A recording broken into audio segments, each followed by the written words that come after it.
السلام علیکم۔ غلطی اسی سے ہوتی ہے ناظرین جو محنت کرتا ہے۔ نکموں کی زندگی تو دوسروں کی غلطیاں نکالنے میں نکل جاتی ہے۔ ہر آنے والا دن آپ کی زندگی میں ایک کتاب کے صفحے کی مانند ہوتا ہے۔ ابھی ہم پر ہے کہ اس صفحے پہ کیا لکھتے ہیں، شکر لکھتے ہیں یا پھر غم لکھتے ہیں۔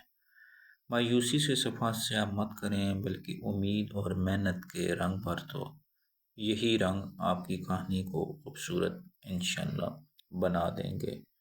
محبت دل کا سکون ہے جو ہر غم کو مٹا دیتی ہے۔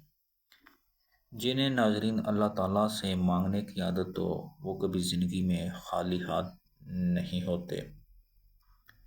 اس سوچ کے ساتھ کہ زندگی میں آگے بڑھو کہ اللہ نے یقیناً بہترین ہی سوچا ہوگا۔ اس طرح کے ناظرین اقوال سننے کے لیے دیکھیں، بڑے کہتے ہیں کہ زندگی بڑی بڑی چیزوں سے نہیں صرف ایک الفاظ سے بدلتی ہے، تو وہی الفاظ کوشش کرتے ہیں کہ ہم آپ کی زندگی میں بڑھنے کی کوشش کریں۔ امید پھیلائیں، مایوسی مت پھیلائیں۔